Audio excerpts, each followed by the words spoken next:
Welcome back student, I am Santosh Misra, your business teacher from Green Valley English School. So student, today I am going to discuss the chapter number 7 of your business textbook. Sources of business finance. What is the source of the business finance? To understanding the meaning of business finance, there are two terms, business and finance. The term finance means money or fund. The requirement of fund by business to carry out its various activity, it is called finance. So business finance में हमको क्या होता है, business आप जानते हैं कि business has two type. First is industry and another is commerce. Industry में हमारा primary, secondary and tertiary sectors होते हैं और आपके कॉमर्स में एक ट्रेड होता है and auxiliary to trade. We are already discussed the meaning of business in chapter 1, chapter 2 and earlier chapter. So finance is the new term for you. Finance means money or fund.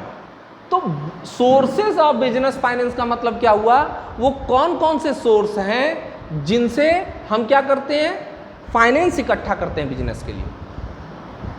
तो कोई भी हमको business करने के लिए क्या चाहिए भाई, फाइनेंस की ज़रूरत है. और फाइनेंस हमको वहाँ से लेना चाहिए जहाँ से हमको चीपेस्ट वे में हमको मिल जाए और रिस्क भी उसका क्या रहे, minimum. Now nature of business finance. Fixed capital requirement. In order to start a business funds are needed to purchase fixed asset like land and building, plant and machinery and other thing. So for fixed capital requirement, business finance play a very crucial role. Second is working capital requirement. Sir, what is working capital? Working capital is that capital which are needed for the day-to-day business operation.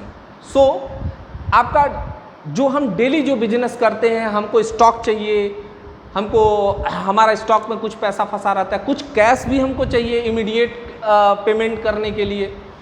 तो working capital requirement, हमको जो business operate करने के लिए भी हमको क्या चाहिए, कुछ हमें पैसा चाहिए, उसको बोलते हैं working capital requirement. To working capital require for purchase of raw material, to pay of salary, wages, rent and taxes. And third point, diversification. यदि कोई कंपनी चाहती है कि हम अपने प्रोडक्ट को हम किसी और, जैसे एक प्रोडक्ट ना बना के हम 3-4 प्रोडक्ट बनाएं, उस टाइम पे भी आपका आता है. तो डाइवर्सिफिकेशन में जैसे आप देखेंगे हिंदुस्तान यूनिलीवर बहुत सारे प्रोडक्ट बनाते हैं, आईटीसी बहुत सारे प्रोडक्ट बनाते हैं. तो डाइवर्सिफिकेशन के लिए company need more fund to diversify its operation to become a multi-product company. Like that, ITC, Hindustan Unilever, Tata नमक भी बनाता है, टाटा ऑटोमोबाइल भी बनाता है. ऐसे बहुत सारी चीज़ें जो है वो रहती हैं. तो डिफरेंट, यदि हम चाहते हैं कि हम एक यूनिट ना बना के अलग अलग यूनिट में भी काम करें, सैमसंग का फ्रिज भी, रेफ्रिजरेटर भी आते हैं, सैमसंग के आपके टेलीविज़न भी आते हैं, आपके वॉशिंग मशीन भी आते हैं. तो आपको यदि अपने प्रोडक्ट को डाइवर्सिफाई होना है, आपको यदि अलग अलग प्रोडक्ट बनाने हैं, तो आपको क्या करना पड़ेगा, बिजनेस फाइनेंस की जरूरत पड़ेगी. Fourth point is technology upgradation. Finance is needed to adopt a modern technology. For example, use of computers in business. Suppose that if you want to increase your production, then robotics is play a very important role in the modern era. So आपको यदि कुछ भी ऐसा करना है जिससे आपका production बढ़े, ये सारी चीज़ें इंप्रूव हो, तो आपको टेक्नोलॉजी को भी अपग्रेड करना पड़ेगा। तो इसमें भी अब टेक्नोलॉजी का अपग्रेडेशन कैसे होगा? Finance is needed for the technology upgradation. Fifth point is growth and expansion. Higher growth of a business enterprises required higher investment in fixed asset. So finance is needed for growth and expansion. If we want to open an extra unit to another place or extra factory, then we have to raise some finance for this purpose. So in this slide you are seeing that classification of source of finance. पैसा कहाँ से आएगा? तो हाँ sir, कहाँ से आएगा पैसा? तो देखिए, जो क्लासिफिकेशन है वो on the basis of period, on the basis of ownership, on the basis of source of generation. अब पीरियड के बेस पे क्या है? Long term, short term and medium term. Long term finance हम कहाँ से ले सकते हैं? जैसे मान लीजिए हमको कोई बिजनेस, ये हो गया कि हमारे यहाँ बोले बस पढ़ाते हैं, कुछ नहीं करते हैं, कुछ नया बिजनेस करिए भाई। तो अब नया बिजनेस के लिए क्या हो गया, हमने सोचा कि अब हम एक कंपनी बनाएंगे। अब जैसे ही हम कंपनी बनाएंगे तो हमको क्या चाहिए? हमको फाइनेंस की ज़रूरत है। अब जो रिक्वायरमेंट है वो डिफरेंट है। जैसे कुछ यदि हमको बिल्डिंग बनाना है, प्लांट एंड मशीनरी लाना है, हमको लंबे समय तक का फाइनेंस चाहिए, लॉन्ग टर्म फाइनेंस चाहिए। अब लॉन्ग टर्म फाइनेंस के लिए हम कौन से सोर्स यूज कर सकते हैं? Equity share, raise equity share. Sir what is the share? Share is the smallest part of the capital. Capital of the company is divided into small denomination and each denomination are called capital. तो अब jैसे मान लीजिए हमारी authorise share capital 1 lakh है, एक limit है, इससे ज़्यादा हम कैपिटल नहीं लगा सकते हैं। अब आपका 1 लाख कैपिटल है और आपके एक शेयर का प्राइस 10 रुपीज़ है, तो नंबर ऑफ शेयर आपके कितने हो गए? सर 10,000। तो आपके 10,000 शेयर हो गए। अब आप एक शेयर अपना बेचिए और आपके पास पैसा आ जाएगा, और jैसे ही आपके पास पैसा आ जाएगा तो फिर आप क्या करेंगे? आप उसका यूज करिए। तो इक्विटी शेयर जो होते हैं ये लंबे समय तक के लिए होते हैं और इनका हम लॉन्ग टर्म यूज कर सकते हैं। रिटेन अर्निंग एक गुल्लक के जैसे होती है। गुल्लक समझते हैं? हाँ सर, हम लोगों ने भी बनाया था। तो ये गुल्लक है। हम लोग company transfer some part of the profit to in general reserve or specific reserve. That reserves are called retained earning. If company do not want to distribute it profit to the shareholder, it is called retained earning. वो retain earning रखती है। अब भाई वो गुल्लक में हम पैसा रखे हो, उसका भी वो भी तो अपना ही पैसा है, और अपना पैसा हम लंबे समय तक के लिए रख लें, क्योंकि हम ही हैं, हमने पैसा लगाया हुआ है, तो हम लंबे समय तक के लिए पैसा रखेंगे।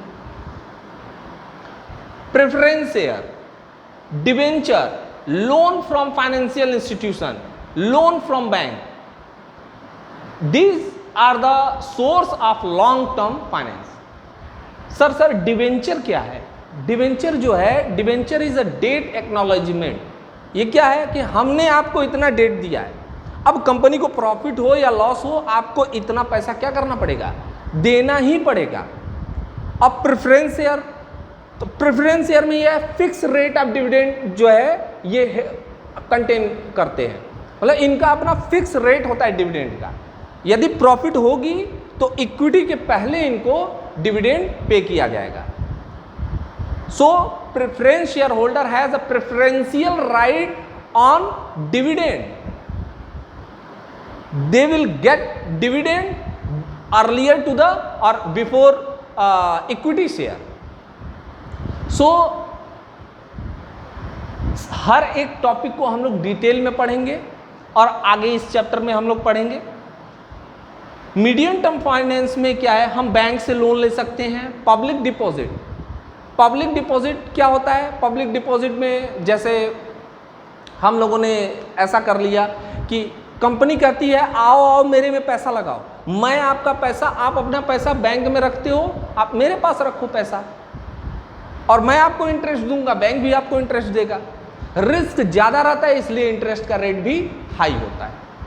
तो loan from bank, loan from public deposit, loan from financial institution. Financial institution means LIC, UTI और रूरल डेवलपमेंट बैंक, इस तरह के सारे फाइनेंशियल इंस्टीट्यूशन होते हैं। लीज फाइनेंसिंग, हम यदि चाहें तो लीज पे किसी भी चीज़ को ले सकते हैं, किराए पे ले सकते हैं। तो लीज फाइनेंसिंग भी आपका ये मीडियम टर्म है। Long term more than 5 year, medium term 1 to 5 year and short term less than 1 year. तो ये सोर्सेज हैं आपके जो कि बताते हैं। अब ये तो हमने पढ़ा on the basis of period, on the basis of ownership. On the basis of ownership में क्या है? Owners fund, equity share, retained earning, ये ओनर का खुद का है, खुद का अपना पैसा, ये owners fund. And borrowed fund में उधार, दूसरे का पैसा मतलब उधार लिया हुआ पैसा, ये बोरोड फंड में आता है। जैसे क्या? Debenture, loan from financial institution, loan from commercial bank, ये सारी चीज़ें, public deposit, lease financing, CP commercial paper, ये सब कुछ आपके उधार के पैसे होते हैं, ये बोरोड फंड है। और on the basis of generation internal sources and external sources. अब इंटरनल सोर्स आपका क्या होता है? इंटरनल सोर्स मतलब equity share capital, retained earning and external source of financial, loan from financial institution, loan from bank, public deposit, debenture, commercial paper, trade credit, उधार पे हमने अपना जो है, यदि हमको कुछ परचेज करना है तो या तो पैसा दें या तो उधार पे कर लें। यदि on cash basis, on credit basis, हम क्रेडिट बेसिस पे भी ले लिए तो वो भी तो एक प्रकार का फाइनेंस ही हो गया। तो ये सोर्सेज ऑफ फाइनेंस थे। These are the classification of source of funds. So in next video I will discuss all the item in detail. So thank you student, thank you so much.